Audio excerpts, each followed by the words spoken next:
Buenos días, buenas tardes, buenas noches. Hola, buen día. Buen día.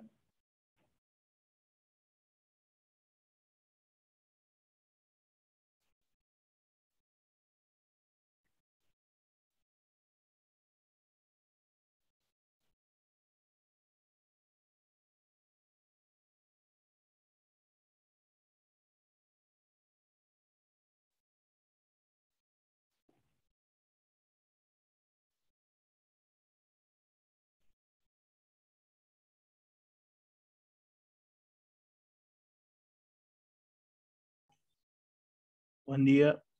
Buen día. Buen día. Buenos días.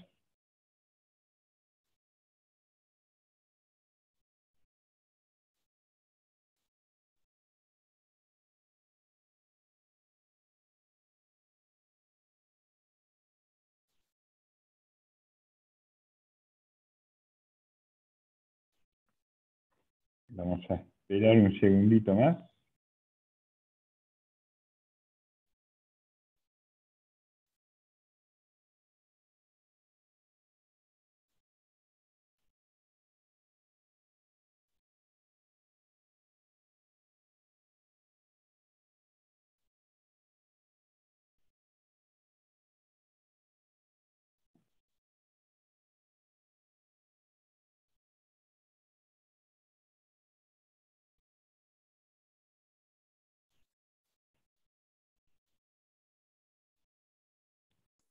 Buen día.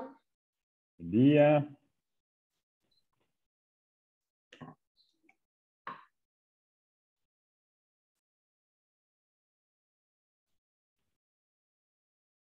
Bueno, vamos a dar comienzo. Creo que tenemos quórum ya para iniciar la sesión. Algunos avisos parroquiales. Voy a compartir pantalla. En el aula del campus virtual, en el bloque 0, es el bloque de la introducción, el bloque introductorio del curso, abajo de todo hay un enlace que se llama presentaciones de los equipos. Ahí ustedes van a ver un muro con un signo más en su rincón inferior derecho. Haciendo doble clic van a poder arrastrar archivos ahí. Lo que les pido es que en este muro cada uno vaya colocando las presentaciones que van haciendo de los distintos autores que les toca a cada equipo para poder compartirlas con el resto del curso. Igual las presentaciones en vivo quedan debidamente grabadas en la grabación del Zoom, pero es bueno tener también para poder navegarlas más detenidamente, tenerlas en las versiones originales, ya sea un Prezi, un PowerPoint o la aplicación de presentaciones que ustedes elijan. Así que, bueno, este muro es para compartir las presentaciones. Yo estoy en default con ustedes, estoy en deuda. Con las dos últimas clases de Zoom, las grabaciones, ayer una compañera me los señaló en el WhatsApp. Así que ahora cuando termine esta clase me pongo al día y subo las tres últimas grabaciones, incluida la de hoy. Bueno, la clase pasada... Profe, disculpe. Sí. ¿Sabe que a los tres últimos grupos no nos dio las películas? ¿A quién le toca a cada uno? Tengan Quería paciencia. saber cuál le toca a mi grupo. Tengan paciencia. Ya se los voy a dar. Tenemos tiempo todavía, no se preocupen. Dale, disculpe.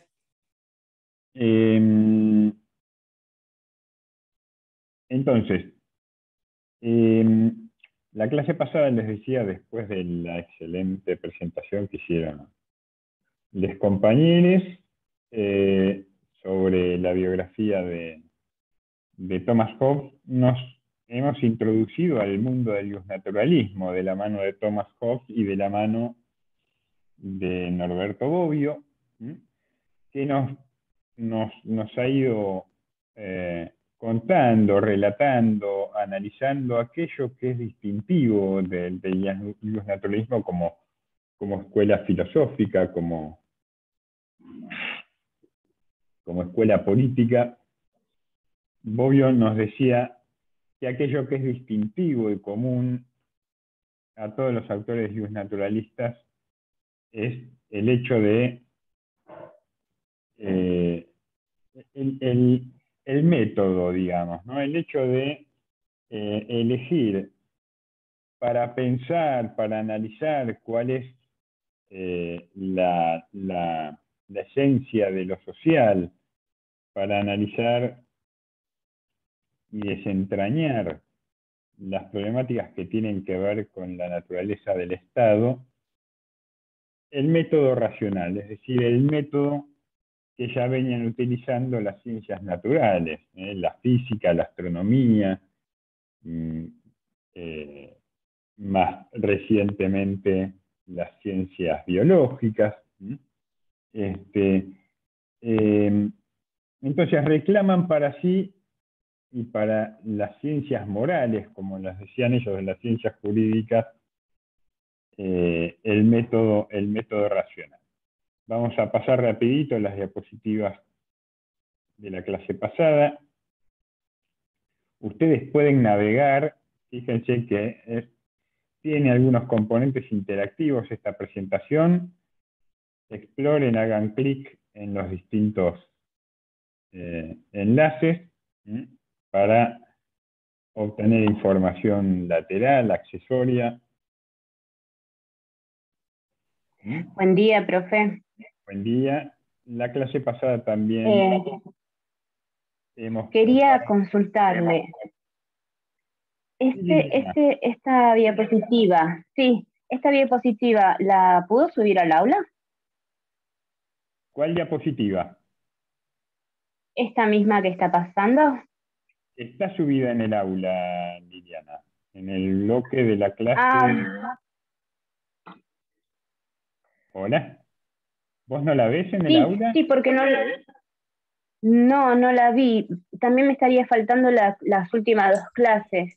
Las últimas clases. Las 6 y 7. Sí, de la semana pasada. Por favor. Muchas gracias. Voy a parar de compartir la clase, Liliana, y te voy a mostrar en dónde. Espera. A ver si puedo salir de acá. En el bloque del tema 5, donde dice el modelo justnaturalista, no sé si estás viendo en pantalla, Liliana. Sí. Bueno, ahí vas a ver la presentación. Perfecto, ahora lo chequeo, muchas gracias. En el bloque de las clases correspondientes a las clases 6. Profe, pero ahí la usted está compartiendo y dice no mostrado a los estudiantes. Yo tampoco Claro, lo encontré. disculpe, las clases 5 y 6 y 7 no aparecen todavía en el campus. A ver, No. por ahí está oculta y ustedes no la ven.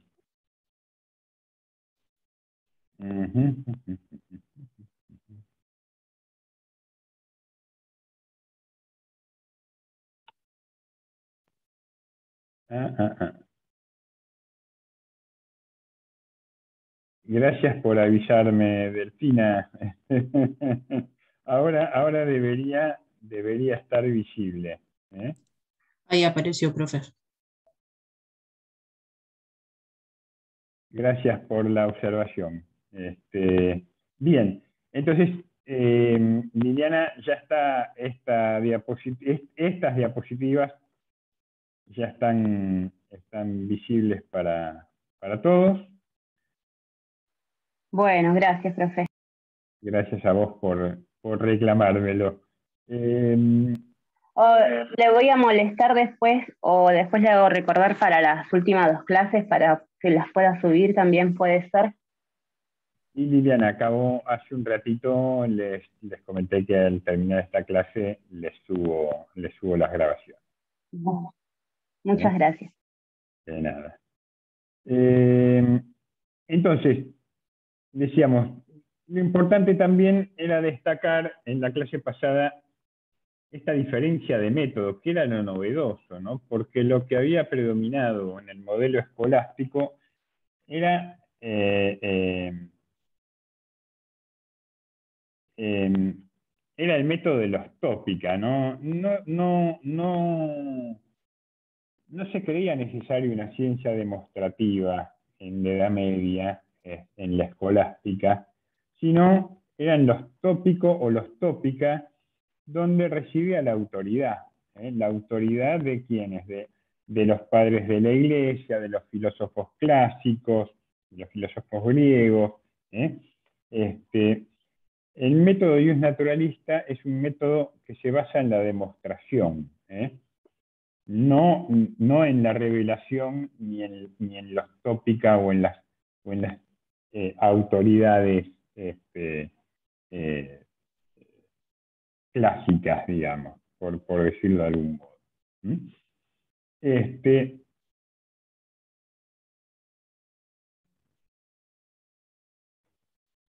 Voy a pasar las diapositivas porque esto ya lo vimos la clase pasada. Destacar que para el modelo hobbesiano, el modelo que inaugura Hobbes, que en definitiva con alguna que otra variación es el mismo modelo que va a ampliar Locke y que va a ampliar Rousseau y que van a ampliar Montesquieu y otros ius naturalistas, tiene que ver con tomar el Estado como producto de la voluntad de los hombres. El Estado no es ni una creación natural, como concebía Aristóteles, es decir, una evolución natural del zoon politikon, del animal político que era el hombre, sino que el Estado es producto de un pacto, de un contrato, de un acuerdo voluntario entre hombres que son libres e iguales, que son naturalmente libres e iguales. Bien. Entonces decíamos que el hobbesiano es un modelo dicotómico, con algunas diferencias que introduce Rousseau, pero esta dicotomía básicamente es común a todos los autores. O se está en estado de naturaleza o se está en estado civil. Los hombres viven en uno o en otro estado, y hacen clic en el dedito, pero no pueden vivir en ambos simultáneamente. Los naturalistas van a hacer un uso sistemático de esta dicotomía, estado de naturaleza y estado civil. Ambos términos van a servir para comprender toda la vida social del hombre. Estos términos son antitéticos, es decir, se niegan y excluyen mutuamente. El estado de naturaleza es un estado no político y el estado civil es un estado artificial, no natural.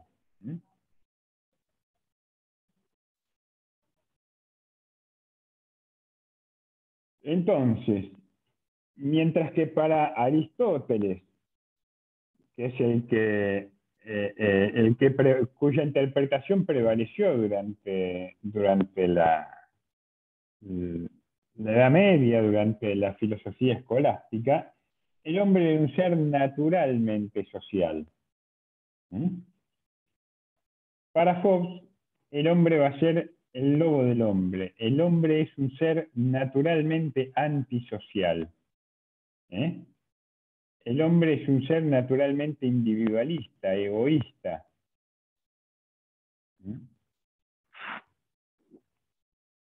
Violento. El hombre se deja llevar por sus pasiones, por su codicia, por su avaricia.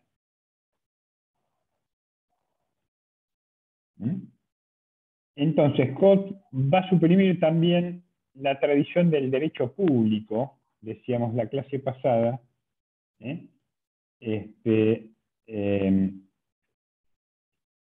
aunque utiliza algunos conceptos importantes como los del pacto, que fundamenta al poder estatal y al Estado como persona moral.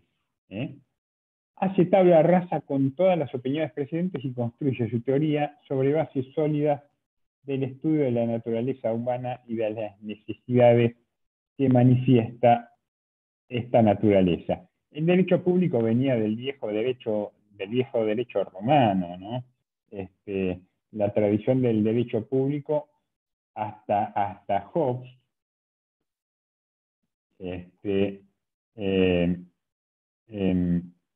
no utilizaba los conceptos del pacto y el contrato entre los hombres para fundar las bases del Estado. Entonces, la idea del pacto es que es un acto voluntario y racional de los hombres. El pacto tiene un carácter ficcional y va a funcionar como un axioma. Decíamos, un axioma es un principio que no necesita ser demostrado. Es un principio del cual derivan ciertos corolarios. Entonces, el pacto o la figura del pacto tiene un uso historiográfico y axiológico, funcionar como axioma, como eje rector, para destacar el pasaje del estado de naturaleza al estado civil. ¿Por qué pactan los hombres, los seres humanos, los individuos? Eso va a ser motivo de diferencias entre los distintos autores. Lo cierto es que para Hobbes los seres humanos pactan porque saben qué es lo que les conviene, a pesar de ser individuos violentos, individualistas, egoístas, asociales. Son racionales, son seres naturalmente racionales. Entonces, el uso de la razón les hace saber qué es lo que les conviene para conservar la propia vida.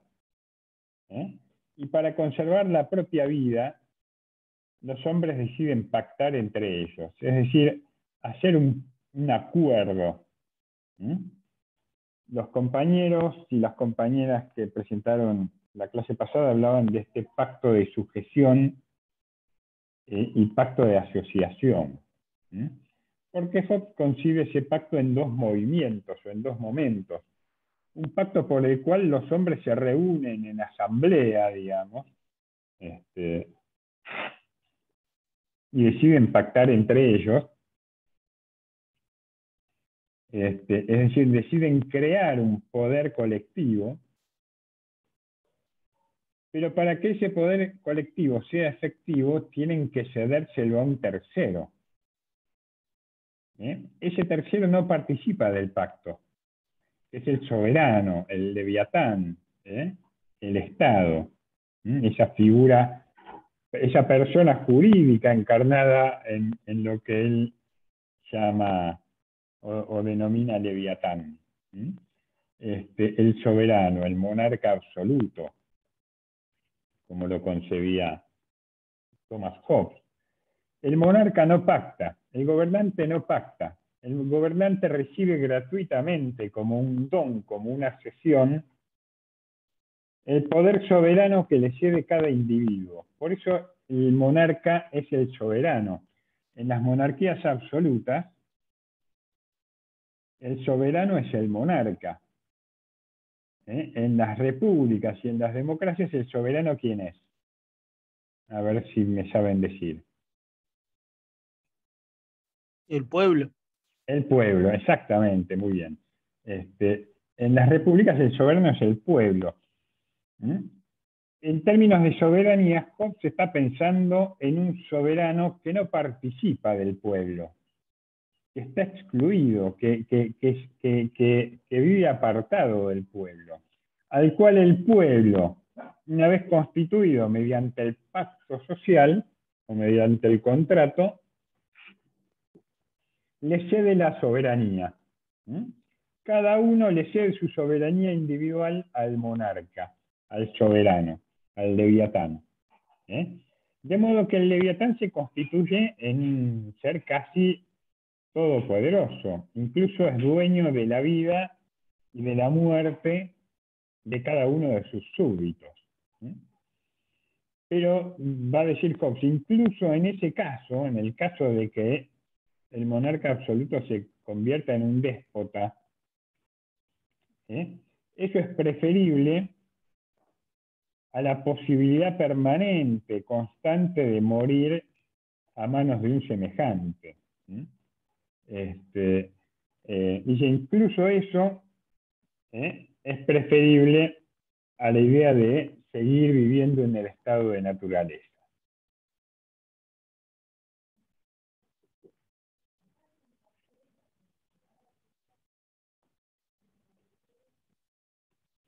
Habíamos visto que el modelo aristotélico es una concepción social y orgánica del Estado, una concepción también historicista.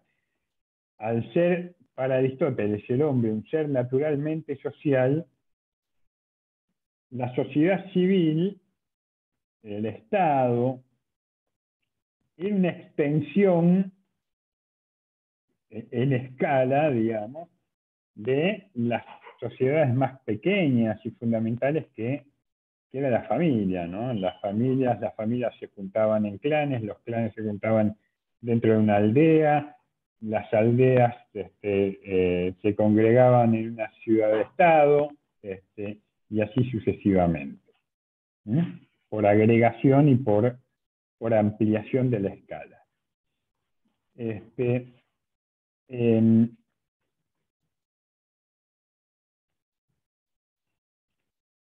Para Aristóteles, el estado prepolítico es el oikos doméstico, el hogar, en el que rige la jerarquía, la sujeción y la desigualdad. Esto para Hobbes sería el estado de naturaleza. Fíjense lo siguiente, hay un estado de sociabilidad en el oikos de Aristóteles, mientras que para Hobbes, en esa etapa, en ese estadio, no hay sociabilidad. Hay estado de naturaleza. Los individuos viven aislados, libres e iguales. Mientras que para Aristóteles el estado prepolítico es el reino de la desigualdad, de las jerarquías sociales, de la sujeción, el amo y el esclavo, el pater familia, como se llamaba en las sociedades patriarcales, ¿no? El padre que manda sobre sus hijos, el amo sobre sus siervos. Para Hobbes, en el estado de la naturaleza, todos viven libres e iguales, es decir, no hay nadie que tenga mayor o menor jerarquía que otros. No hay amos ni esclavos. Pero claro, esa libertad de igualdad, para ser ejercida, tiene su costo. El costo es el riesgo de morir de manera prematura y brutal. En el estado de naturaleza residen los derechos individuales naturales para Hobbes, a partir de lo que se constituirá mediante el pacto la sociedad civil. Este contraste para Hobbes entre el estado de naturaleza y la sociedad civil es tomado por las interpretaciones comunes que se hacen sobre el modelo naturalista como el reflejo teórico y a la vez el proyecto político de la nueva sociedad burguesa en formación, en contraste con el modelo imperante del antiguo orden feudal. Esto es importante porque los compañeros y las compañeras, la clase pasada, destacaron el contexto social y político en el que escribió Thomas Hobbes, los problemas a los que se enfrentó, y entre esos problemas o esos desafíos que planteaba su época, estaban los cruces de diversos enfrentamientos, diversas luchas sociales. Por un lado, la monarquía absoluta que se había inaugurado 150 años antes con Enrique VIII, con los Tudor, la dinastía de los Tudor, empieza a ser discutida básicamente por una nueva clase social emergente que es la burguesía. Y la burguesía empieza a necesitar teóricos que le escriban, intelectuales que vayan desarrollando un relato, un derrotero político y filosófico que dé fundamento a este nuevo orden de cosas, que dé fundamento a las aspiraciones políticas de esta clase que se va tornando progresivamente como clase dominante en lo económico. Entonces, la importancia que adquiere el modelo de Hobbes es que si bien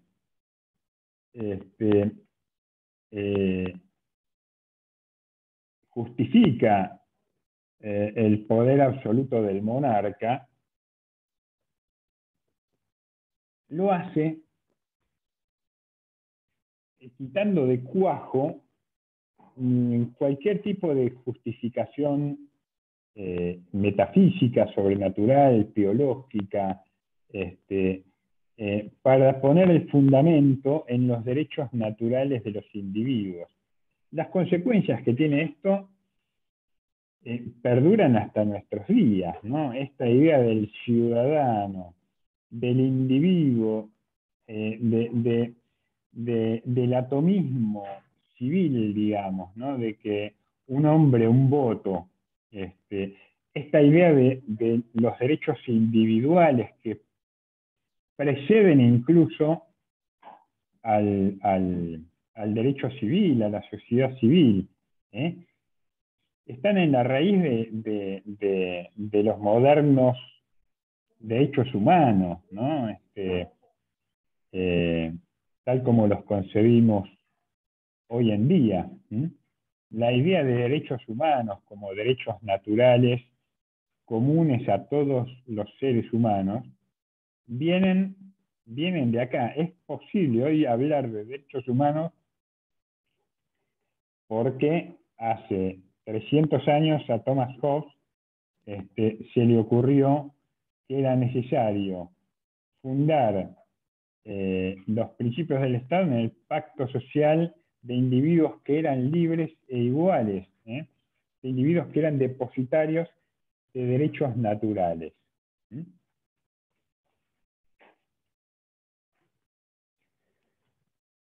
Bueno, acá después yo no voy a abundar en esto, algunos rasgos que sobresalen en la interpretación sobre los contrastes entre el antiguo modelo aristotélico y el modelo hobbesiano.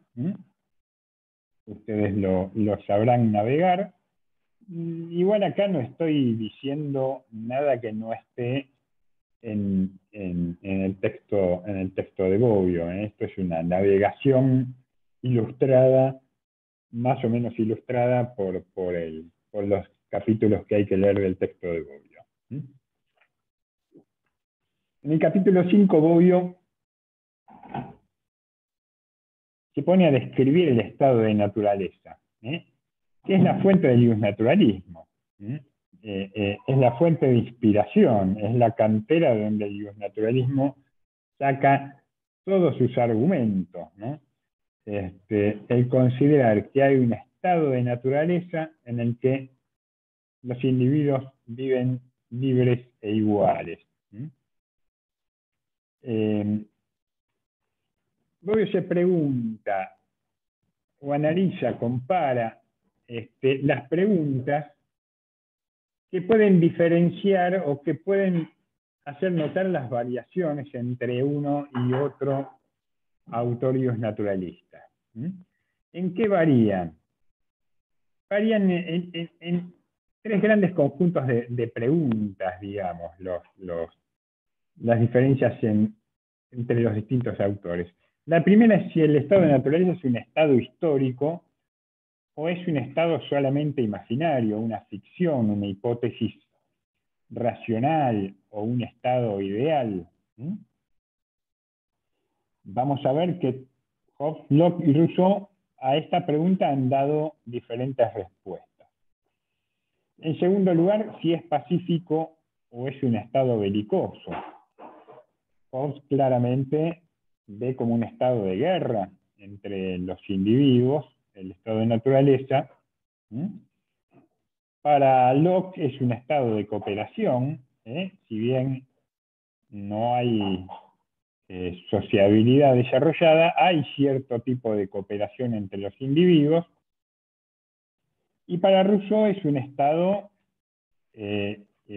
ideal, digamos, ¿no? El hombre en el estado de naturaleza es esencialmente bueno. Hobbes alude a la ficción o a la idea del buen salvaje, como él lo llama, ¿no? Esta idea de seres esencialmente bondadosos, pacíficos, que viven en una suerte de paraíso terrenal. Un ser inocente, ¿no? Hobbes está pensando, Rousseau está pensando en los nativos del recientemente descubierto y conquistado continente americano, ¿no? Y la tercera gran cuestión es si el estado de naturaleza es un estado de aislamiento, en el sentido de que cada individuo vive por cuenta propia sin tener necesidad de los demás, o si existe algún grado de sociabilidad elemental. Cada uno de estos autores va a manifestar o a poner su propio énfasis en cada uno de estos tres interrogantes sobre el estado de naturaleza. Vamos a ver, después vamos a hacer un cuadro sinóptico comparando todas estas características, cómo conciben al estado de naturaleza, cómo conciben al contrato social y cómo conciben al Estado o a la sociedad civil. Profe. Sí. Quería saber si estos temas van a ingresar en el parcial, o no sé si vamos a hacer segundo parcial o trabajo práctico. Por supuesto que entra en el parcial. Buenísimo. Por supuesto, el pregunta del parcial puede llegar a ser: compare cómo era la idea del contrato social entre Hobbes, Locke y Rousseau. O destaque los principales componentes del contrato social, o puede hacer referencia a la anterior diapositiva.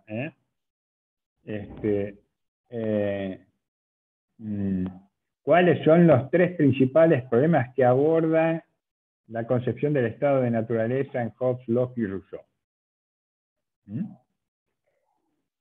Bien. Características del pacto. Acá está desarrollado las características del pacto o del contrato social. No voy a tampoco adentrarme en estos detalles que están en el texto de Bobbio, que están desarrollados acá y que ustedes tienen que leer. Lo cierto es que Locke, por ejemplo, es quien plantea con más claridad que el único principio de legitimación de las sociedades políticas es el consentimiento, es el consenso. Acá vamos a encontrar varios términos. Legitimación. Legitimación. ¿Qué es la legitimación de una sociedad política? ¿De qué hablamos cuando hablamos de algo legítimo? Como legal, puede ser. ¿Cómo? Como legal. No natural. Legítimo quiere decir que es algo aceptado. Es algo aceptado por todos, o casi todos. Un orden social legítimo es aquel orden social en el que aquellos sujetos que conforman ese orden social creen legítimo que es obedecer las leyes, obedecer las normas, las costumbres, ir a votar cada 2 años, por ejemplo.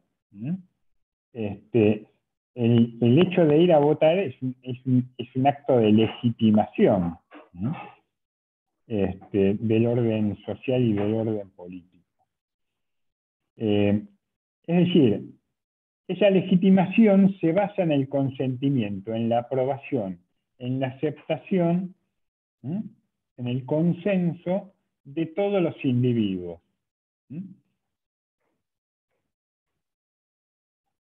De este modo, el razonamiento de Locke va en orden a refutar a todos los que han confundido la sociedad política con la sociedad doméstica o con la sociedad señorial, por ejemplo, Aristóteles. Y los seguidores de Aristóteles o la filosofía escolástica, que confundían la sociedad política con el oikos. Y para demostrar la característica diferencial de las 3 formas de sociedad, es el distinto fundamento de su autoridad. Esto que yo decía hace un rato, el fundamento de la autoridad ya no deviene ni de la naturaleza de las cosas, como decía Aristóteles, ni de que el hombre es naturalmente social, ni deviene de la figura divina, de la verdad revelada, de que la autoridad está instituida por Dios. Entonces, la obligación de obediencia radica pura y exclusivamente en el consenso, en la voluntad de los seres humanos, en que los seres humanos le otorgan legitimidad mediante el consentimiento al orden social y al orden político. El principio de legitimidad vira, muta. El principio de legitimidad, vamos a ver, Rousseau es el que lo formula de manera más clara con su idea de voluntad general, ¿no? El principio de la legitimidad es el pacto, es el consenso entre los hombres. El gobernante, a diferencia del padre o del señor, necesita que su autoridad haya sido consentida para que se considere legítima. El padre no necesita fundamentar su autoridad. El padre es el padre. Pega 2 golpes arriba de la mesa y todos se ordenan en fila dentro del hogar. O por lo menos eso pasaba hasta hace 2 años. El señor feudal mandaba a su guardia, a su tropa, cuando algún vasallo o algún siervo de la gleba no quería pagar su tributo, y ejercía cierto grado de violencia hasta que al siervo o al vasallo no le quedaba más remedio que poner moneda sobre moneda, ¿no? Para el contractualismo, para el justnaturalismo, para Hobbes, para Locke, para Rousseau, los gobernantes, el gobierno, el Estado, la sociedad civil, es de otra naturaleza que la naturaleza social propia de la familia o del ámbito doméstico. La sociedad pertenece a otra naturaleza distinta a la familia. ¿Vieron ustedes que es muy frecuente que los economistas apelan a la metáfora de la familia, ¿no? Para ejemplificar, por ejemplo, el déficit fiscal, los procesos de endeudamiento, y te dicen, yo, jefe de familia, no puedo endeudarme por más dinero del que gano en todo un año, ¿no? Ponen estos ejemplos, ¿no? O los ejemplos de autoridad. ¿Usted dejaría que su hijo ande, su hijo de 12 años ande todo el día en la calle? Hacen estas metáforas, estas comparaciones, estas transposiciones entre la familia y el Estado. Los contractualistas dirían esto es una barrabasada, ¿no? Porque el orden familiar, el orden doméstico, el orden privado, es diferente en su naturaleza, en su forma de legitimación, en la forma en la que se legitima la autoridad. La autoridad del padre no se discute. Los hijos obedecen al padre y en casa se hace lo que el padre dice. En cambio, en el Estado hace falta el consenso para legitimar la autoridad.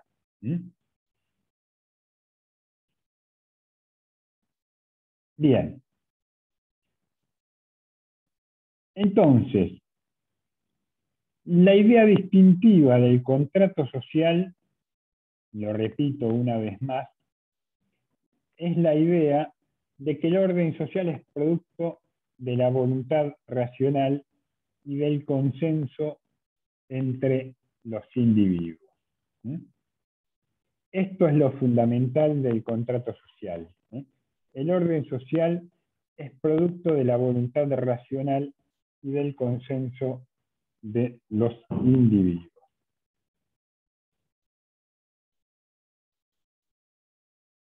¿Alguna pregunta?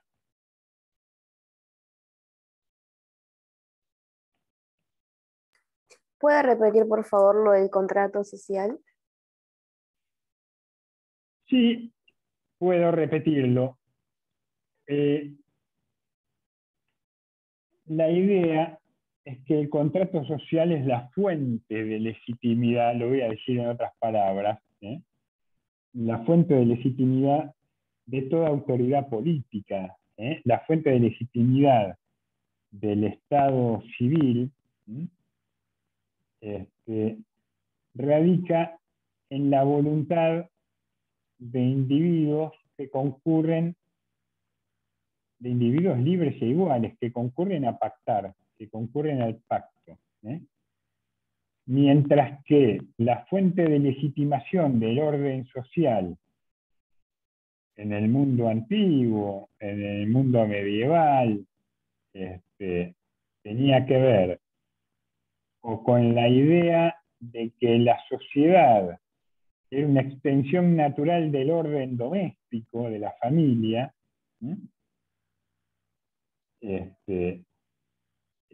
o el orden social era un orden instituido por Dios. En ambos casos, ese orden social es un orden desigual, un orden jerárquico, un orden en el que hay potestades, hay prerrogativas, hay jerarquías. Yo me acuerdo cuando yo era chico en la primaria nos enseñaban que la asamblea del año 13, ¿recuerdan la asamblea del año 13? Entre otras cosas, dictó la libertad de vientres, pero también eliminó las prerrogativas y los privilegios. ¿Por qué? Porque la asamblea del año 13 estaba íntimamente ligada a estas nuevas ideas del iluminismo, del contractualismo. Mariano Moreno fue el que tradujo y el que introdujo y el que tradujo el contrato social de Rousseau, eh, y se imprimió por primera vez en Buenos Aires, esa traducción de Mariana Moreno. Estas ideas, ¿eh?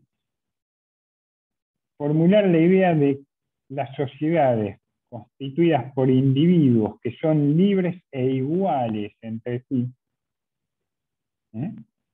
Da por tierra a cualquier concepción de una sociedad basada en la jerarquía, en las distinciones, ¿eh? Como eran las sociedades regidas eh, eh, por los estamentos, por ejemplo, sociedades estamentales, ¿eh? Los nobles, por ejemplo, los nobles, los burgueses y la plebe, ¿eh? Con distintas prerrogativas cada uno, con distintos privilegios sociales, ¿eh? De alguna manera acá hay un cambio en términos de fundamentación del orden social que es radicalmente nuevo. ¿Mm? Es radicalmente nuevo, porque da lugar al surgimiento de lo que llamamos las sociedades democráticas. ¿Mm? Las sociedades democráticas que fundan el orden en la idea del ciudadano. ¿Mm? En la idea del ciudadano. ¿Mm? Estos ciudadanos son hombres libres e iguales. En las sociedades democráticas o en las democracias representativas, esos hombres libres e iguales manifiestan su voluntad cada 2 años, eligiendo a sus representantes. ¿Mm? Bien.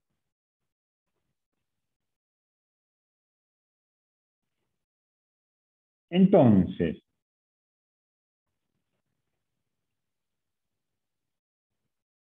aguárdenme un segundo, ¿eh?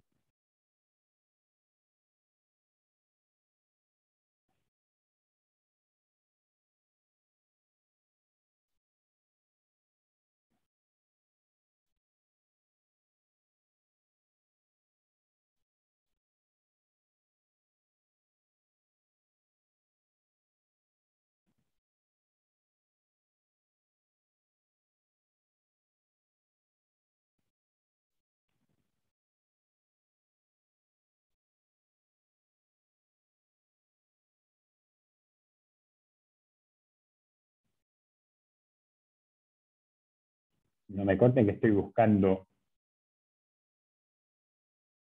no se me vayan. Ujú.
Aguárdenme un segundo, por favor, que perdí un documento que quería compartir con ustedes.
Bien. Bueno, entonces, yo lo que voy a hacer ahora en estos minutos que nos quedan, es tratar de resumir y retomar aquellas cosas que destacaron los compañeros respecto de Hobbes, respecto de la importancia de Hobbes, e introducir un poco al pensamiento de Locke que van a desarrollar los compañeros del equipo correspondiente el viernes que viene.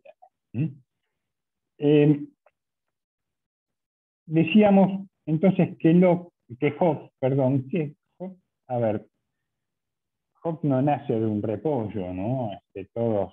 Todos tienen sus antecedentes.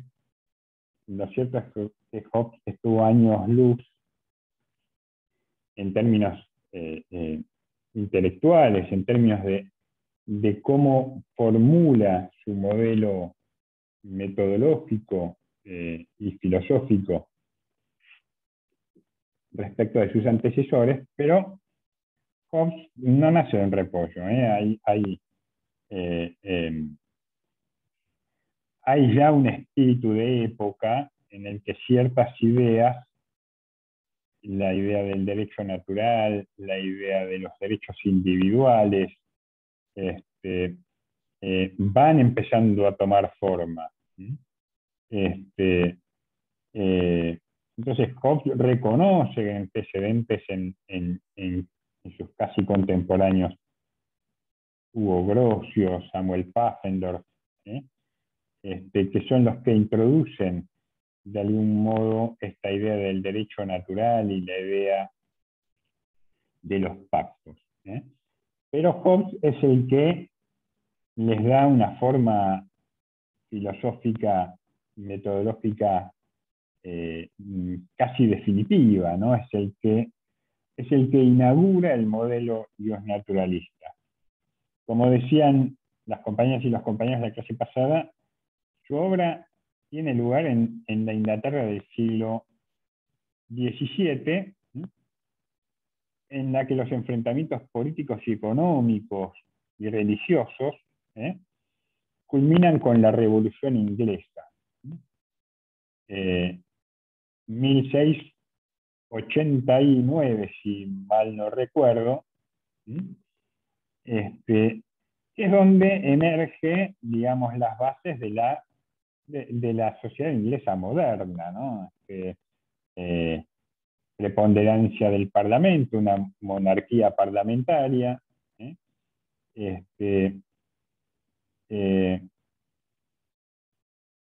Un dato de color, en esos años, cuando Hobbes todavía era un muchachito pequeño, vivían en un pueblo cerca del Canal de la Mancha, cerca de la localidad de Dover, y ve pasar a la Armada Invencible. La Armada Invencible era la flota creada por Carlos V que iba a asestar un golpe definitivo a la corona británica y a conquistar Inglaterra por parte de España. La Armada Invencible fue la mayor flota reunida jamás hasta ese momento, con cientos de buques de guerra.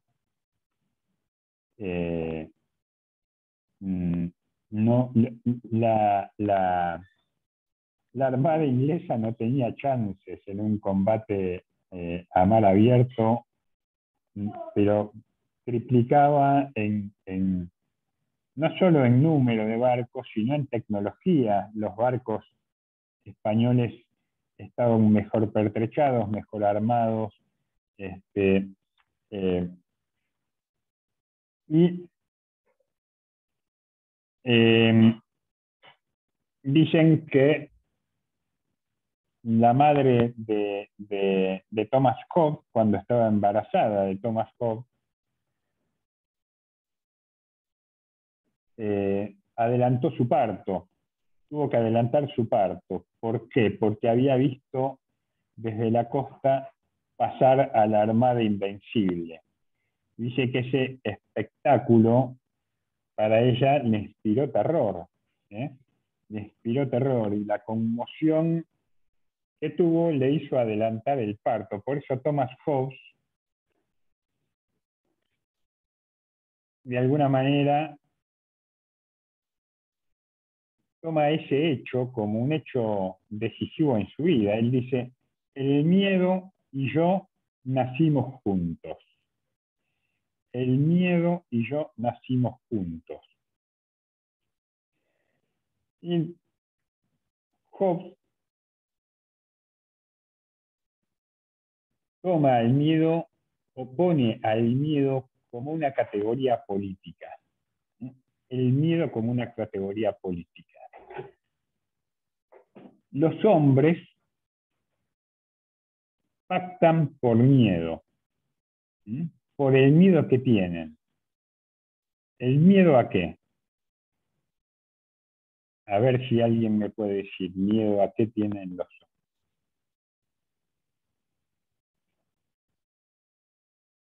hombres. ¿A qué podrían tener miedo los hombres? ¿Están ahí?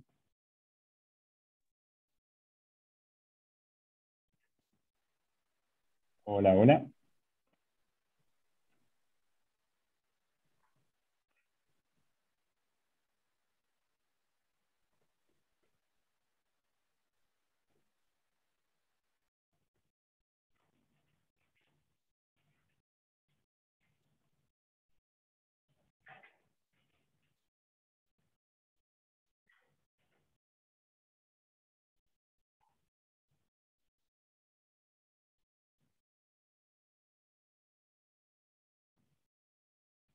Hola.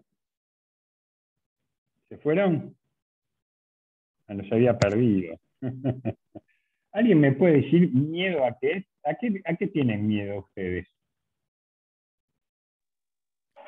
Miedo a morir, profe. A la muerte. Miedo a la muerte. El miedo a la muerte. A ver, ya lo dice Freud, ¿no? El miedo a la muerte es uno de los principios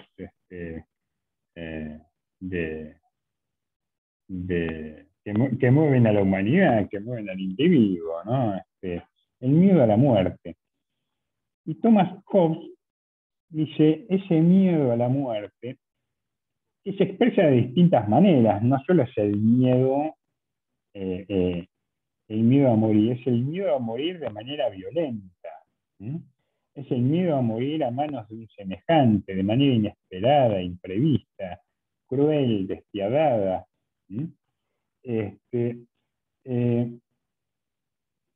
Hobbes dice, la vida del hombre en el estado de la naturaleza era breve, brutal, despiadada,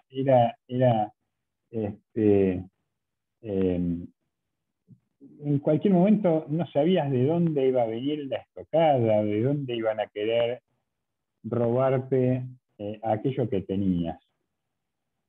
Esta idea del miedo en Hobbes es fundante del orden político para Hobbes. ¿Por qué? Porque los hombres pactan por el miedo que tienen. Pactan por el miedo que tienen. El miedo a la muerte, el miedo a perder sus posesiones, el miedo a su propia seguridad, a la de sus seres queridos, a ser violentado.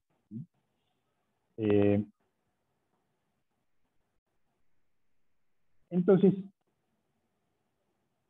Hobbes dice, el miedo y yo nacimos juntos. Hobbes, de alguna manera, hasta se mofa de sí mismo, ¿no? Él se reconoce como un ser miedoso, ¿no? Él nació, o su nacimiento, su parto fue producto del terror que esa armada invencible le infundió a su madre. Ustedes querrán saber qué pasó con la Armada Invencible.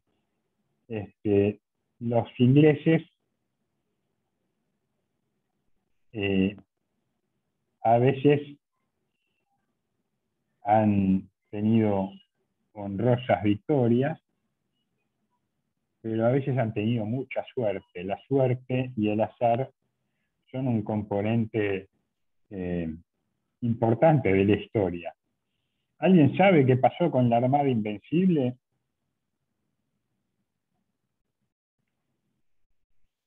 Pereció bajo una inmensa tempestad en el Canal de la Mancha, a poco de llegar a las costas inglesas.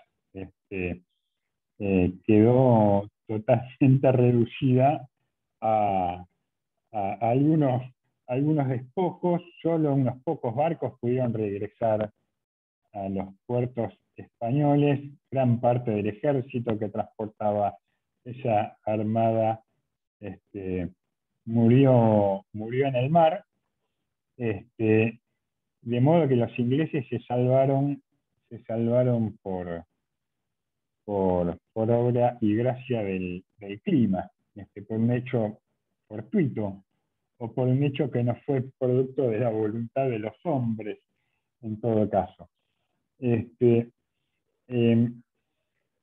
Pero este es el fundamento del pensamiento hobbesiano. Hobbes tiene que necesariamente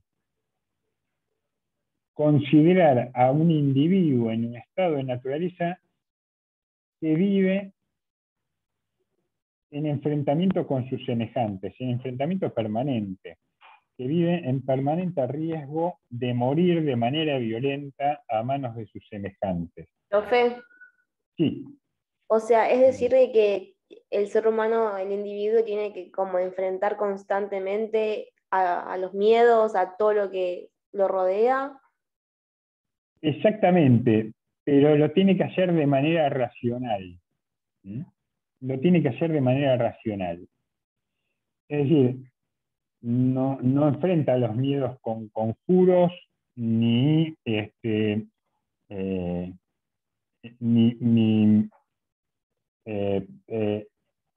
asociándose a una iglesia evangélica, ni pidiendo que venga un ángel exterminador y aleje a sus enemigos de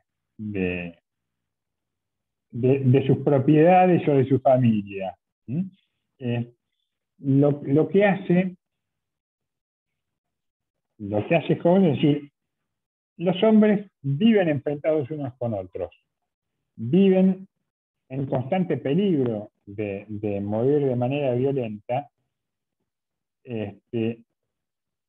anhelan los bienes que tienen otros, son egoístas, son individualistas, pero también naturalmente están dotados de razón, de la capacidad de razonar. Entonces, en algún momento descubren aquello que les conviene.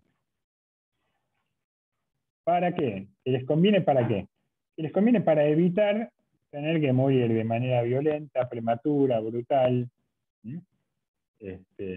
para tener una existencia relativamente pacífica y sosegada. ¿Esta solución cuál es? Es decir, tiro gancho, ¿no? Cuando jugábamos, paremos la pelota, hagamos un acuerdo, arreglemos, de algún modo, pactemos. Ahora, esos pactos no son mutuos. Es decir, yo no pacto con cada uno. Supongamos que todos los cuadraditos que estamos en esta pantalla somos hombres hombres y mujeres en estado de naturaleza, y que vivimos agrediéndonos unos a otros y que decidimos pactar.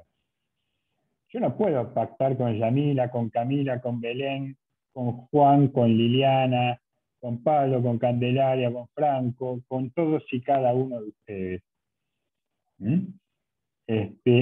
Tenemos que hacer un acuerdo general. Yo no les puedo ceder la soberanía, mi soberanía, yo no puedo ceder la soberanía que tengo sobre mí mismo, es decir, ceder el derecho que yo tengo a matarlos a ustedes, para decirlo de manera brutal, o el derecho que tengo a defenderme violentamente de los ataques de ustedes. Yo no puedo ceder a todos y cada uno de ustedes. Entonces, lo que dice Hobbes es que primero hay un pacto. Ese pacto es conformar un cuerpo político. Conformemos un colectivo, un cuerpo político, una sociedad civil. Y el pacto ese, que es el pacto de asociación,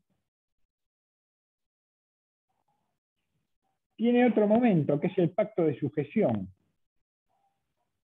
Si nosotros somos libres e iguales, no hay ninguno de nosotros, de los que participan del pacto, que pueda tener potestad sobre el resto, porque somos iguales.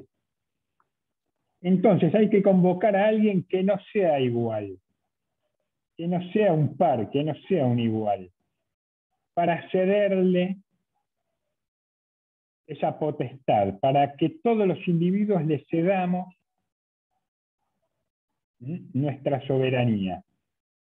Ese tercero, que no está acá en estos cuadraditos que nos aparecen en pantalla, es el Estado, es la sociedad civil, es el leviatán. El tercero no pacta, no se compromete a nada. Nosotros sí nos comprometemos. Nosotros nos comprometemos a no ejercer la violencia por mano propia y nos comprometemos ¿a qué? A obedecer al leviatán. De manera que todos, obedeciendo a la voluntad de uno, vivimos mejor que si no obedeciéramos ninguna autoridad.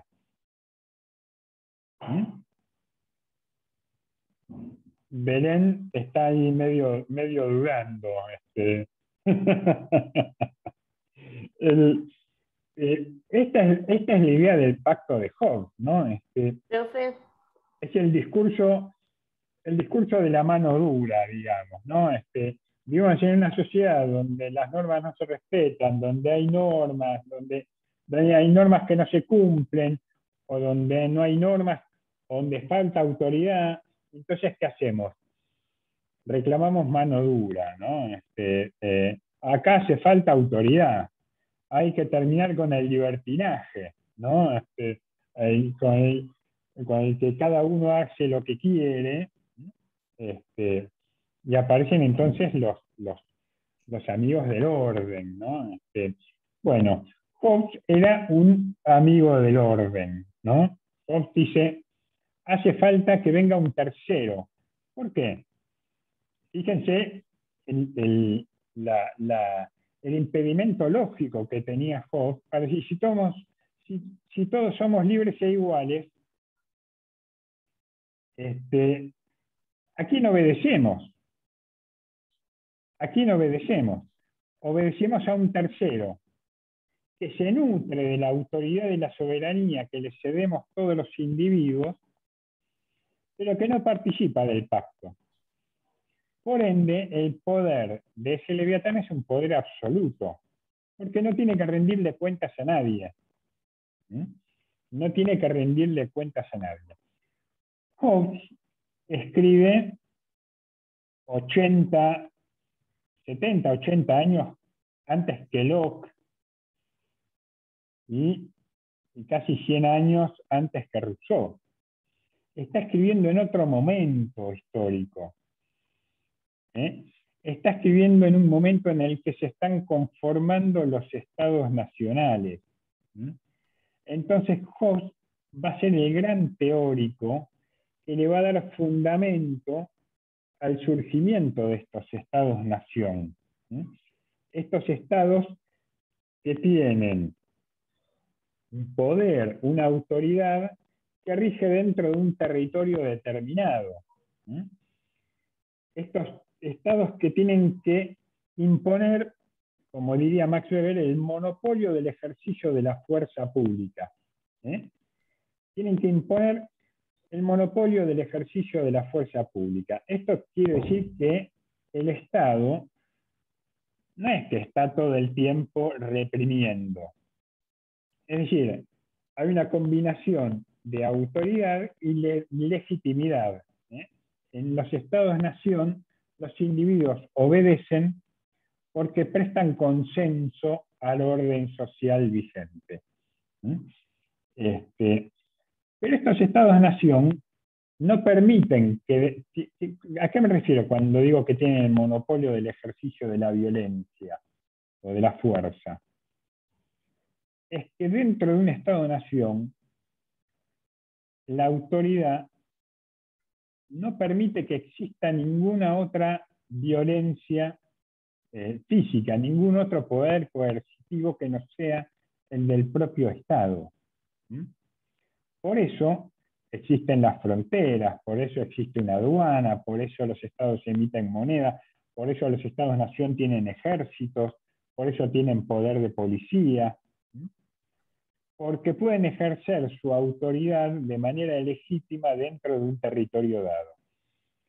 Hasta ese momento, Hobbes escribe en el momento en el que esta pugna entre una serie de poderes de los nobles, de los señores feudales, de la iglesia, de la emergente burguesía, entran en conflicto entre sí. Eran poderes locales, eran poderes particulares, poderes parciales, intereses muy sectoriales, y no había uno que se impusiera sobre el otro. Y es ahí donde emerge, en paralelo a la emergencia de la burguesía como clase política, como clase económica dominante, el poder del Estado también. El poder de los que se llaman los estados nacionales o los estados-nación, como entidades políticas claramente modernas. Antes de la modernidad, el Estado-nación no existía como tal, no existía tal como los conocemos hoy. Existían ciertos imperios, ciertos reinos, pero con los poderes fragmentados hacia su interior.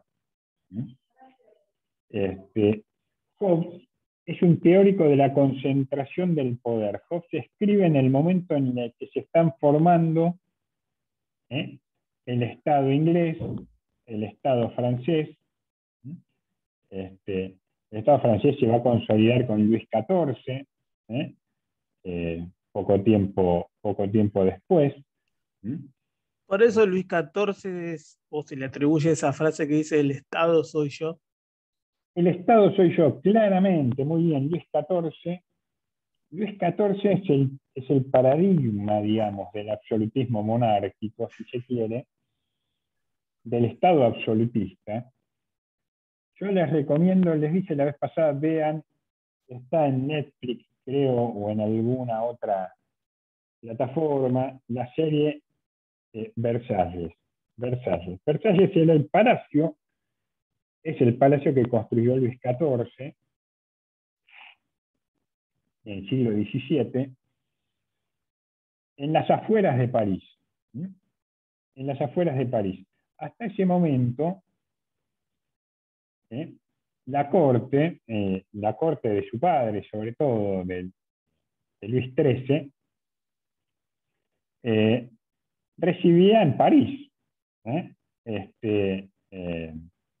Los reyes residían en París y los nobles tenían una corte que vivía en sus palacios parisinos,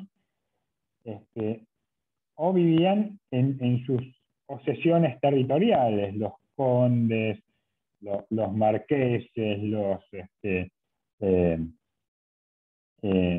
y vivían conspirando todo el tiempo contra el poder del monarca, junto con el poder de la iglesia.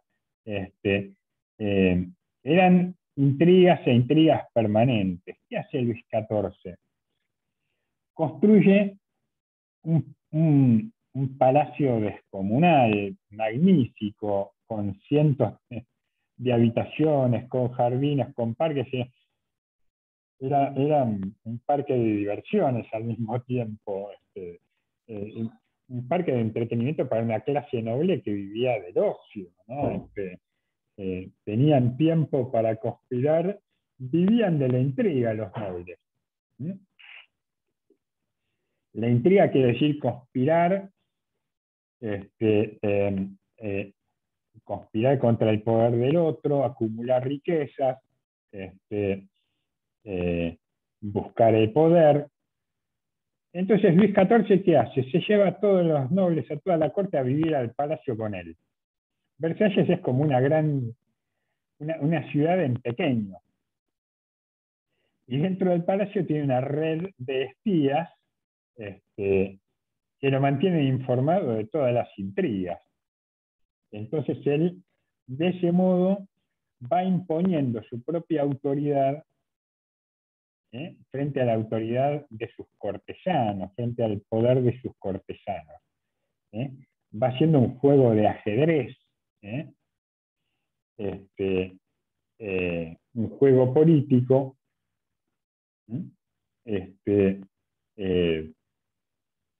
y al mismo tiempo va animando el poder de la Iglesia en Francia. De alguna manera, los absolutismos monárquicos, ¿qué es lo que van haciendo? Van preparando el terreno para la consolidación de estos estados, nacionales, que luego, en muchos países, muerta la monarquía, Francia finalmente es una república. El último monarca francés, Luis Felipe, fue depuesto en 1848, si mal no recuerdo. Pero dejan como gran legado estos estados-naciones modernos. Estos estados-naciones modernos. Más pronto, más tarde, en toda Europa se fueron consolidando con procesos de lucha, con procesos violentos, estos estados-nación. En Inglaterra, claramente con Enrique VIII, con los Tudor, con la reina Isabel I, en Francia claramente con Luis XIV, más recientemente en el tiempo en Italia con Giuseppe Garibaldi. Italia no era más que un conjunto de estados, de estados locales, ¿no? Pero no existía un rey, pero el rey era una figura decorativa. Garibaldi lo que hace a fines del siglo XIX es unificar a Italia como un estado-nación, como un estado nacional. Lo mismo va a pasar en España. En España, este proceso empieza con la reconquista de los moros y la llegada al poder de los reyes católicos. La llegada del poder de los reyes católicos. El proceso de consolidación del Estado Nacional español va en paralelo a la reconquista, a la expulsión de los invasores moros. Y algo parecido sucede en América en América con los procesos de independencia, ¿no? El Estado norteamericano surge de una revolución contra el poder colonial de Inglaterra, y los estados-nación latinoamericanos surgen de los procesos independentistas respecto de la corona española. Pero yo les pregunto, ¿alguno de ustedes sabe cuándo se consolida el Estado-Nación en Argentina, por ejemplo? Belén, te veo con ganas de... Estás bloqueada, tenés bloqueado el micrófono.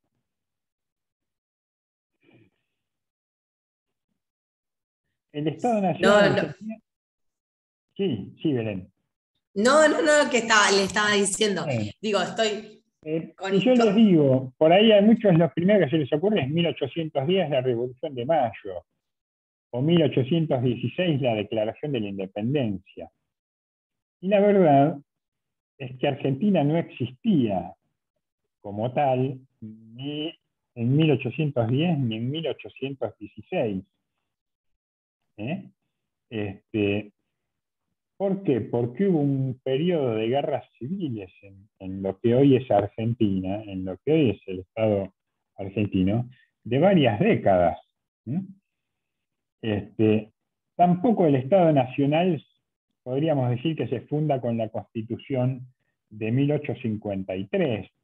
El Estado Nacional, como tal, se consolida hacia la década de 1880. Es Julio Roca, de alguna manera, el que le da forma definitiva, o más o menos, a lo que se conoce hoy como Estado Nacional Argentino. Es decir, son procesos que requieren de una gran concentración del poder. Roca, ¿qué es lo que hace? Disciplinar definitivamente a los caudillos del interior. Lo hace primero Mitre, lo hace Sarmiento. Roca ya tiene disciplinados a los caudillos del interior, han vencido al poder de los caudillos federales.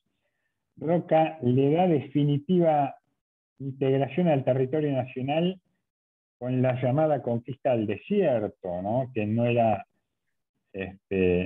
tan desierto, y que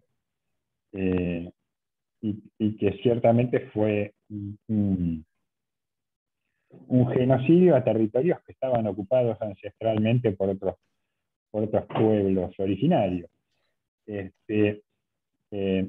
Incorpora, extiende las fronteras, pero al mismo tiempo Roca es el que crea un ejército nacional. Hasta entonces no existía un ejército nacional. No existía un ejército nacional. Lo que existían eran ejércitos particulares, eran milicias. Milicias que reunía un caudillo, milicias que reunía otro, y que generalmente estaban enfrentados entre ellos. No existía una administración pública nacional. Era muy difícil instaurar una administración pública nacional cuando habían guerras civiles. Profe, ¿este es un proceso que inicia Mitre igualmente? Es un proceso que podríamos decir se inicia con Sarmiento, con Mitre, que lo prefigura Alberdi también.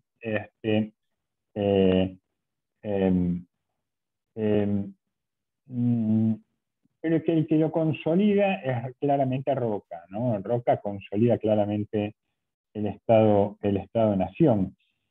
Un Estado que tiene injerencia, que crea un sistema educativo nacional.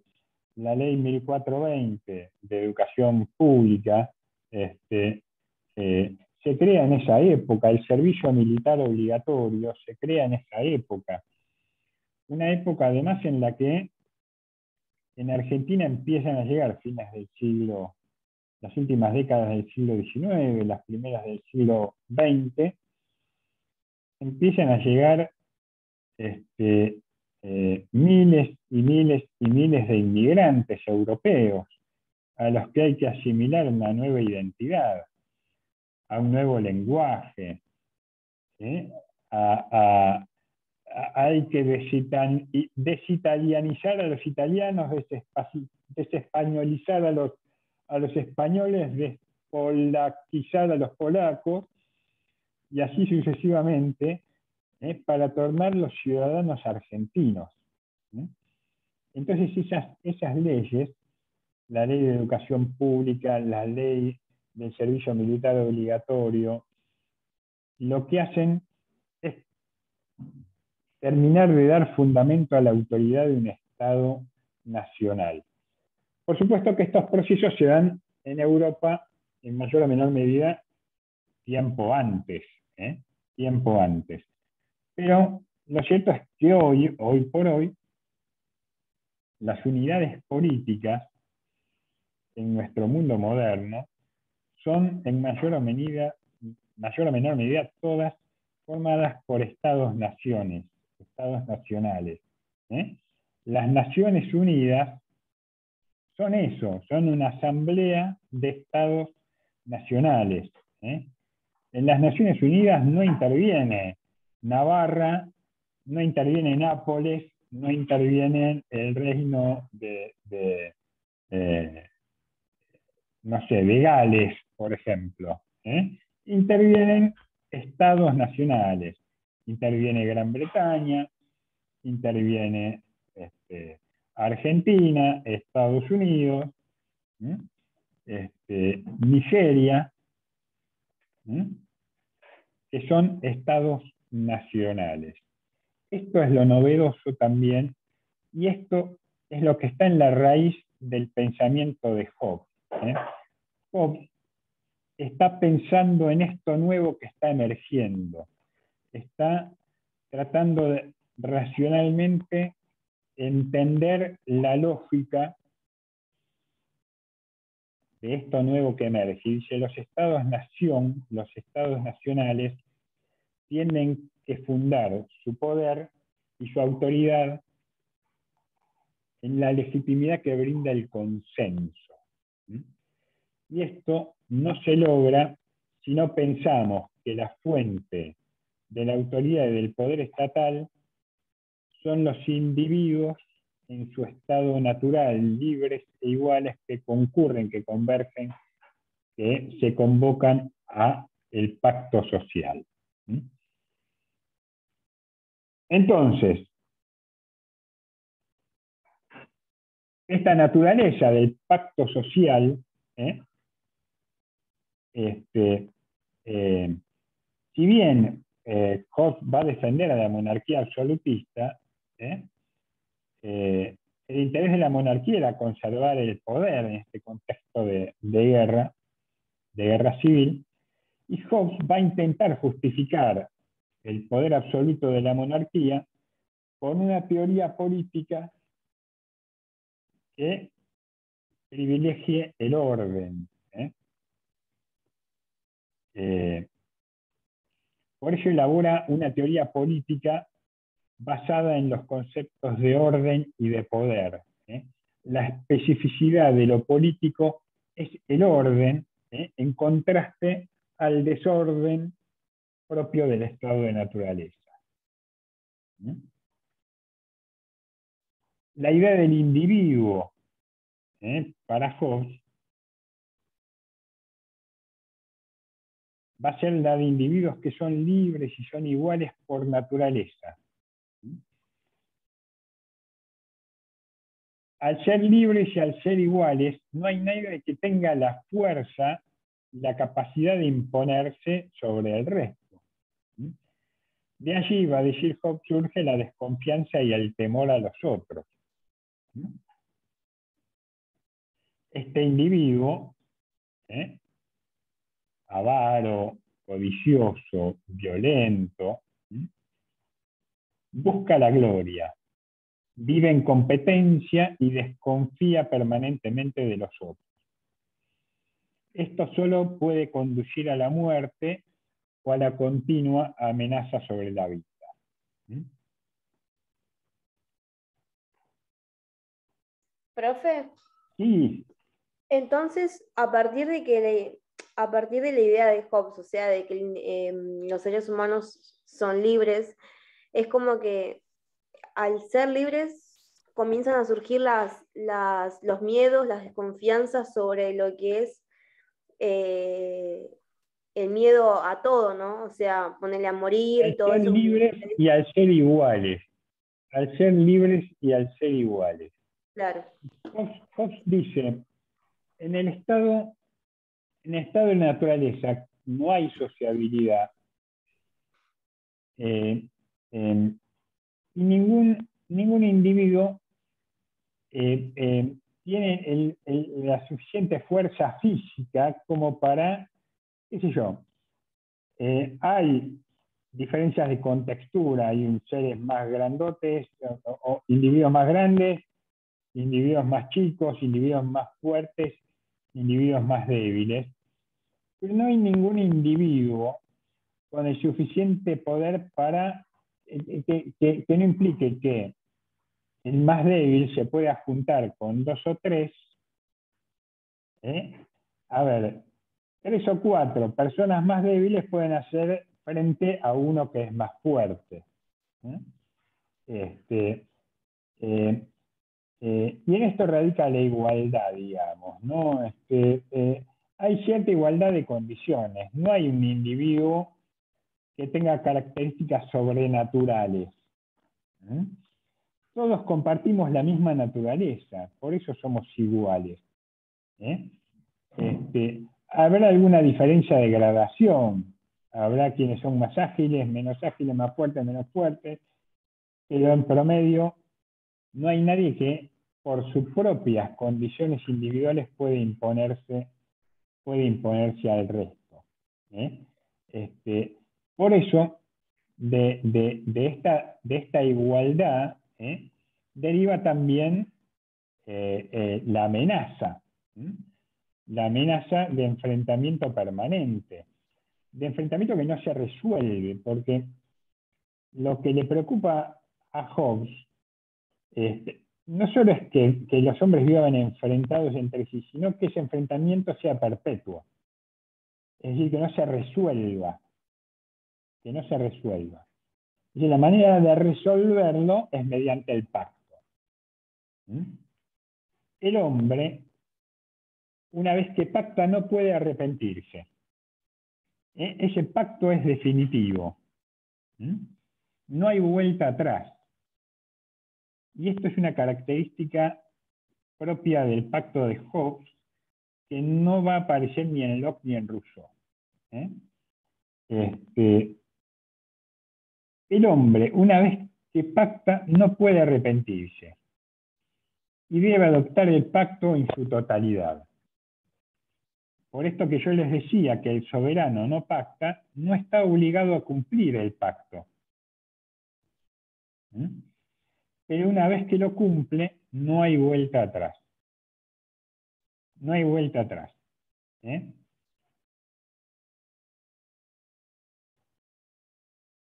Entonces, la relación entre el individuo y el soberano va a ser bastante particular en el modelo de Hobbes.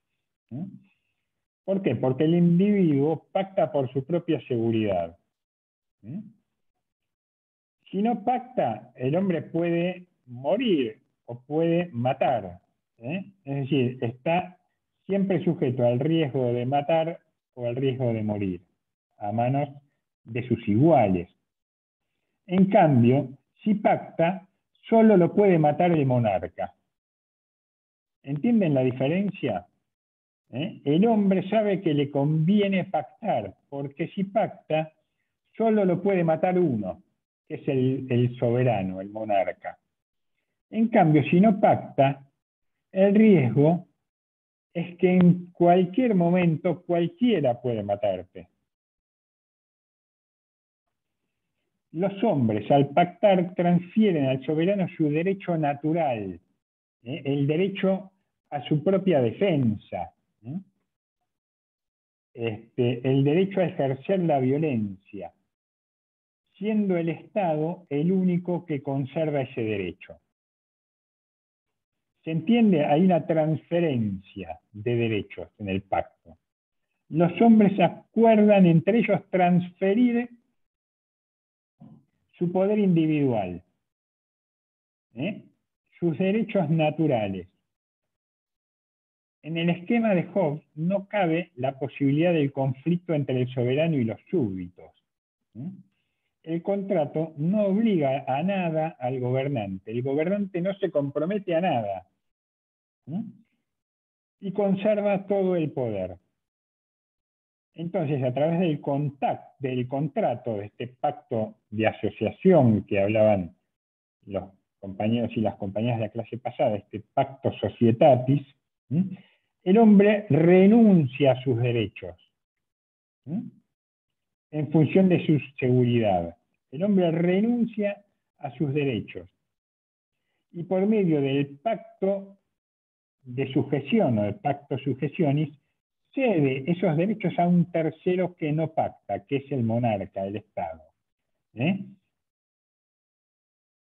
El orden que impone el Estado, entonces, es siempre un orden justo para Hobbes, porque garantiza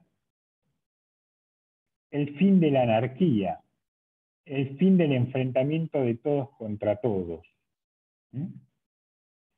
Esta es la dialéctica, digamos, que hay entre el individuo y el soberano. El individuo pacta, los individuos pactan entre ellos, pacto de asociación, pacto societatis, renunciando a sus derechos. Y en un segundo momento, que es el pacto de sujeción, se someten al poder y a la autoridad del monarca. El monarca, ese poder es gratuito para el monarca. El monarca no se compromete a nada a cambio. No hay nadie que le pueda exigir nada al monarca.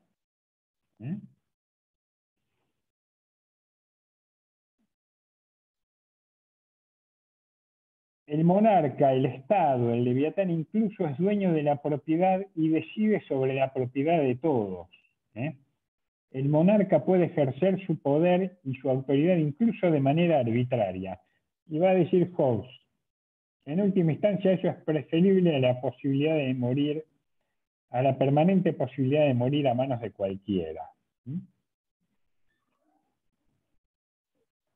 Vamos a ver que Locke, que escribe 80 años después, se encuentra en otro momento histórico. La burguesía ya se ha consolidado en el poder a través del Parlamento en Inglaterra. Se restaura la monarquía con Carlos II, Estuardo, pero claramente los enfrentamientos entre el rey y el Parlamento se canalizan más que por la vía militar, por la vía política. Las luchas entre los Tories, que eran los sectores terratenientes de la nobleza tradicional, y los Whigs, que eran la burguesía protestante y parlamentarista. Jacobo II, que es el sucesor de Carlos II, se declara católico, continúan las luchas religiosas entre católicos y protestantes, y en 1688, la que se llamó la Revolución Gloriosa, consagra definitivamente el triunfo de los Whigs, es decir, el ala más liberal del Parlamento, los burgueses protestantes. Entonces se establece definitivamente una monarquía constitucional limitada por un régimen parlamentario. Es decir, el Estado absolutista ya había hecho su trabajo. Ya había hecho su trabajo, la monarquía absolutista había hecho su trabajo. Entonces, en la época de Locke, el proyecto de Hobbes ya se había realizado. Entonces, lo que hacía falta ahora, el Estado-Nación ya tenía todo el poder. Ahora había que ceder ese poder político a la burguesía, ¿eh? Al Parlamento que expresaba mayoritariamente el interés de la burguesía como clase social emergente. ¿Eh? Entonces, si la ideología dominante en la época de Hobbes es el absolutismo, los intereses que expresa Locke van a ser los intereses del liberalismo.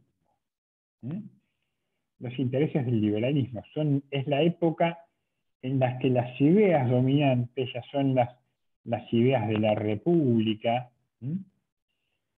Inglaterra nunca, tuvo un periodo republicano anterior a la época de Hobbes, pero Inglaterra se resuelve, digamos, estos conflictos dentro del ámbito de la monarquía constitucional o parlamentaria, una monarquía limitada. Limitada ¿por qué? Por el poder de la burguesía, justamente.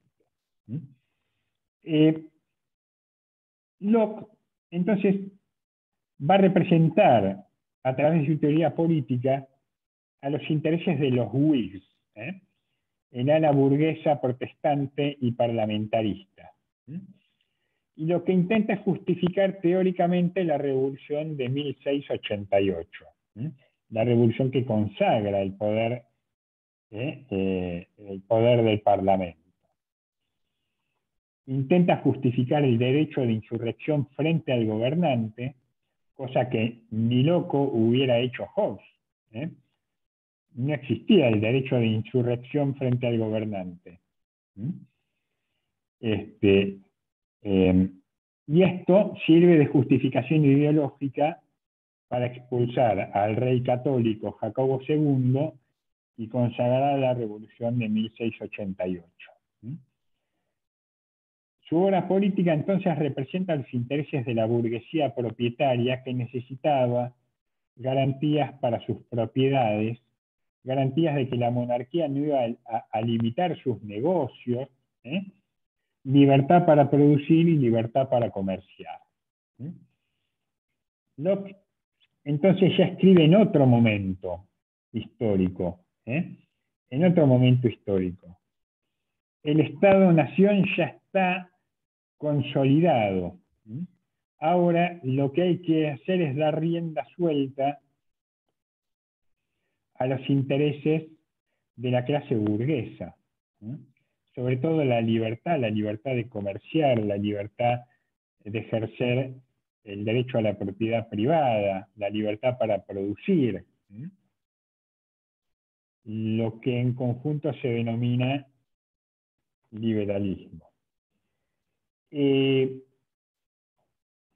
A diferencia de Hobbes, Locke no va a ver al individuo como un ser irracional, violento, sino que lo ve en un estado prepolítico, en el cual el individuo es racional.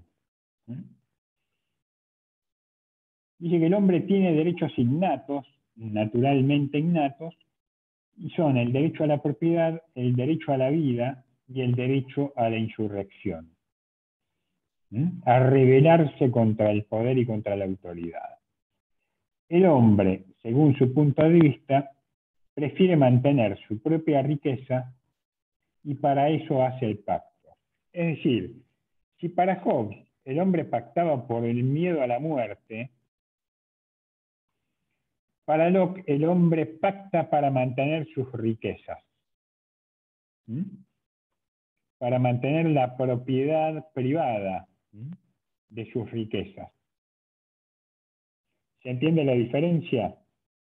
El hombre, para Hobbes, los hombres pactan por miedo a la muerte. Para Locke pactan para conservar sus propiedades y sus riquezas. Vamos a terminar por hoy con esto. Les voy a colgar las grabaciones de las clases en un rato, y lo que me lleve de tiempo el streaming y subirlas a YouTube. Y bueno, y el viernes que viene el grupo de LOC va a hacer su presentación, y bueno, vamos a tratar de terminar con Locke y empezar con el pensamiento de Rousseau.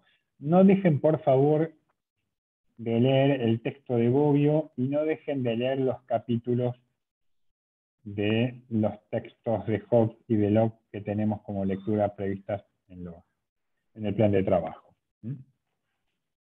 ¿Preguntas, dudas, consultas, sugerencias? Profe, yo quería saber sobre lo último, la diferencia entre Hobbes y Locke, porque nada, me quedé con Hobbes y no Lo me vamos quedó a retomar la clase que viene.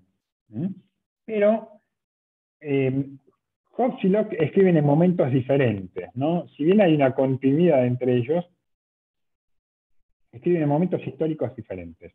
Hobbes en el momento en el que se tiene que consolidar el poder del Estado-nación, Locke en el momento en el que la burguesía ya empieza a reclamar el poder político.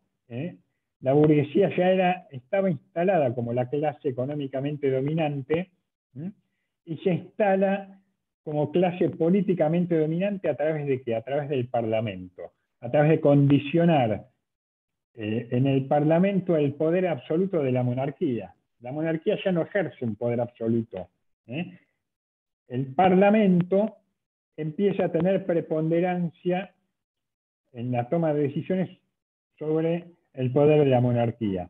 Y esas decisiones reflejan el interés de la propia burguesía como clase social. Entonces, lo que para Hobbes eran individuos que pactaban movidos por el miedo a la muerte, para Locke ya van a ser individuos libres e iguales, pero que pactan no por miedo a la muerte. Pactan para poder conservar el ejercicio de sus posesiones, de su propiedad privada, de sus riquezas, de sus negocios. Locke tiene que fundamentar ese estado de cosas. Esto lo vamos a ver más en profundidad en la clase del viernes próximo. Si no hay más preguntas, terminamos por hoy. Les mando un fuerte abrazo. Nos vemos el viernes. Dale, gracias, profe. Gracias. Gracias. Buena semana. Gracias, profe.